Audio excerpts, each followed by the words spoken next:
Hate speech को define करने वाली मेरी PIL पे सुप्रीम कोर्ट में सुनवाई है।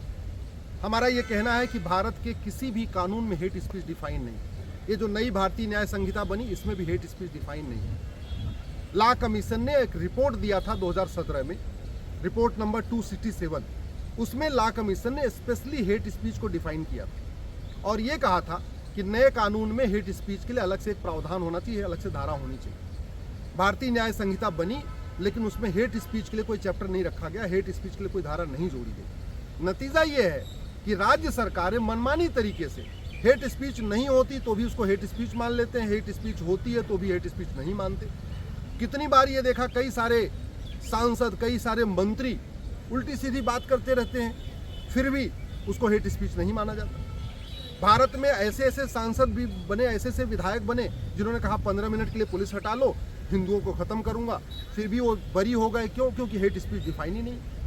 बहुत सारी तकरीरें होती रहती हैं, उसमें हेट स्पीच दी जाती है, लेकिन लोग बरी हो जाते हैं क्योंकि हेट स्पीच कहीं डिफाइन नहीं। इसलिए मैंने मांग किया है कि जो लॉ कमीशन की रिपोर्ट है, रिपोर्ट नंबर 267, उसके अनुसार हेट स्पीच को डिफाइन किया जाए, हेट स्पीच के अलग से प्रावधान किया जाए, सरकार को दिशा निर्देश दिया जाए कि नई भारतीय न्याय संहिता में हेट स्पीच के लिए अलग से पूरा एक चैप्टर जोड़े, हेट स्पीच को बाकायदा स्पेसिफाई कर दे। इसके साथ ही साथ देश में एक एकता और अखंडता आयोग की ज़रूरत है, एक unity and national integration commission की ज़रूरत है। हेट स्पीच को डिफाइन करने के बाद भारत में जितनी भी रिलीजियस किताबें हैं, सबकी समीक्षा करना ज़रूरी है।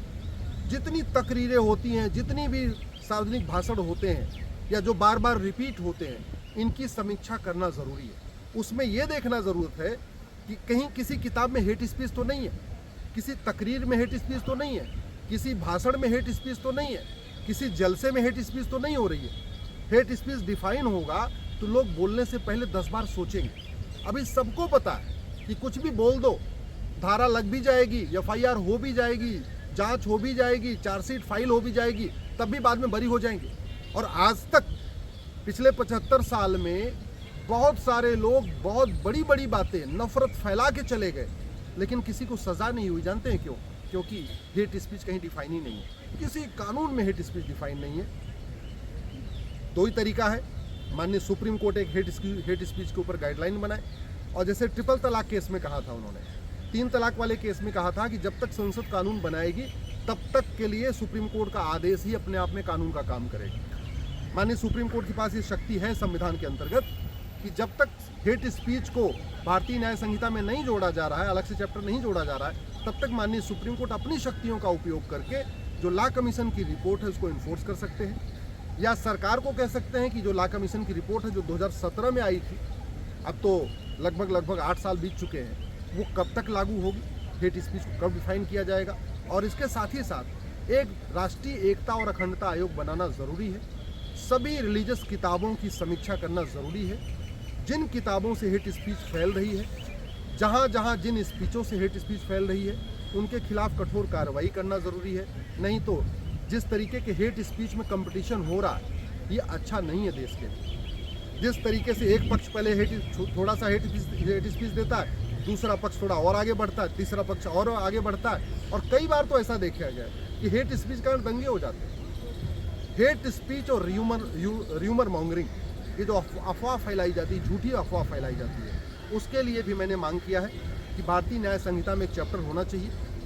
झूठ बोलना, झूठी अफवाह फैलाना, इसको गंभीर अपराध घोषित किया जाए। झूठी गवाही देना, इसको गंभीर अपराध घोषित किया जाए। झूठी जांच करने को गंभीर अपराध घोषित किया जाए।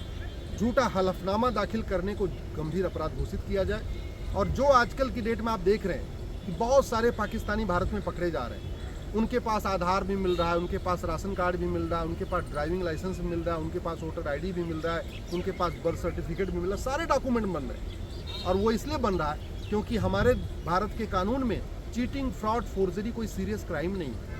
न झूठ बोलना गंभीर अपराध है, न फर्जी कागज़ तैयार करवाना गंभीर अपराध है। यहाँ भारत में चाहे वो घुसपैठिए हों बांग्लादेश के, चाहे म्यांमार के रोहिंग्या हों, चाहे पाकिस्तानी जो इतनी बड़ी संख्या में मिल रहे हैं, वो इसलिए मिल रहे हैं क्योंकि भारत में हमारा कानून सड़ा हुआ है। भारत में अवैध घुसपैठ हो रही है क्योंकि हमारा कानून सड़ा हुआ है। भारत में हेट स्पीच चल रही है क्योंकि हेट स्पीच पे कोई कानून नहीं है। भारत में झूठी चीज़ें फैल रही हैं क्योंकि झूठ बोलना गंभीर अपराध नहीं। झूठे डॉक्यूमेंट बन रहे हैं क्योंकि झूठे फर्जी डॉक्यूमेंट बनाना सीरियस क्राइम नहीं है। भारत की कोई भी समस्या लाइलाज नहीं है। भारत की कोई भी समस्या विश्वव्यापी नहीं है। जो समस्याएं भारत में हैं वो अरब, दुबई, कुवैत में नहीं है। जो समस्याएं भारत में हैं वो चीन, जापान में नहीं है। जो समस्याएं भारत में हैं वो अमेरिका, सिंगापुर में नहीं है। भारत में वो सारी समस्याएं इसलिए चल रही हैं क्योंकि यहाँ कानून सड़ा हुआ है। यहाँ फ्रीडम ऑफ स्पीच के नाम पे लोग फ्रीडम ऑफ हेट स्पीच कर रहे हैं और फ्रीडम ऑफ रिलीजन के नाम पे फ्रीडम ऑफ कन्वर्जन कर रहे हैं। इसलिए इसको रोकना ज़रूरी है। मैं आशा करता हूँ कि या तो माननीय सुप्रीम कोर्ट अगली सुनवाई तक इस पर कुछ आदेश देगा, और माननीय सुप्रीम कोर्ट नहीं करता है तो पार्लियामेंट में ये मुद्दा उठेगा और सरकार, ये जो नई भारतीय न्याय संहिता बनी है इसमें एक चैप्टर हेट स्पीच के ऊपर सरकार जोड़ेगी और एक चैप्टर इसमें चीटिंग, फ्रॉड, फोर्जरी के ऊपर जोड़ेगी। झूठ बोलने को गंभीर अपराध घोषित करेगी, झूठे वादे को गंभीर अपराध घोषित करेगी, झूठी शिकायत को गंभीर अपराध घोषित करेगी, झूठा हलफनामा दाखिल करने को, झूठी गवाही को सरकार गंभीर अपराध घोषित करेगी। इसके अलावा ये जो फर्जी कागज बन रहे हैं 2,000 रुपये में, 2,000 रुपये में आधार बन रहा है, 2,000 रुपये में राशन कार्ड बन रहा है, 3,000 रुपये में ड्राइविंग लाइसेंस बन जा रहा है, 2,000 रुपये में बर्थ सर्टिफिकेट बन जा रहा है, 2,000 रुपये में एज सर्टिफिकेट बन जा रहा है, 2-3 हज़ार रुपये में इनकम सर्टिफिकेट बन जा रहा है। ये जो सारे डॉक्यूमेंट बनते जा रहे हैं 2-3 हज़ार रुपये में, उसको सीरियस क्राइम डिक्लेयर करने के लिए माननीय प्रधानमंत्री जी इस पर ध्यान देंगे और तुरंत कानून मंत्रालय को बोलेंगे कि इस कानून को बदला जाए और झूठ को गंभीर अपराध घोषित किया जाए, फर्जी कागज बनाने को गंभीर अपराध घोषित किया जाए। कानून में कोई लागत नहीं आती, लेकिन कानून बहुत पावरफुल होता है। मैं इसलिए कह रहा हूँ, कोविड के समय सब लोग एकदम बड़े आराम, बड़े डिसिप्लिन वे में रह रहे थे। कोई किसी को टच नहीं कर रहा था, कोई किसी को छू नहीं रहा था, कोई कुछ नहीं कर रहा था। क्यों? क्योंकि कोविड का खौफ था, कोरोना का खौफ था। कानून भी कोरोना जैसा होना चाहिए कि आदमी डरे कि अगर हमने कुछ भी गड़बड़ किया, जैसे कोरोना के समय क्या था, सब मुंह बांध के रखते थे, सब हाथ धोते रहते थे, सब मास्क लगा के रखते थे, किसी को छूते नहीं थे, सब बड़े डिसिप्लिन वे में चल रहे थे। क्यों? क्योंकि कोरोना का खौफ था। ऐसे जैसे कोरोना का खौफ था, ऐसे ही कानून का खौफ होना चाहिए कि अगर हमने कुछ गड़बड़ किया, हमने यहाँ गलत तरीके से अपनी नागरिकता ले लिया, हमने झूठे कागज बनवा दिया या हमने हेट स्पीच दिया, हमने कुछ भी गलत किया, तो ज़िंदगी चली जाएगी। 20 से 50 साल सज़ा मिलेगी, 10 से 20 साल सज़ा मिलेगी। जब ये खौफ पैदा होगा तब भारत में शांति आएगी। नहीं तो जिस तरीके से अराजकता बढ़ रही है, ये देश के लिए अच्छा नहीं है।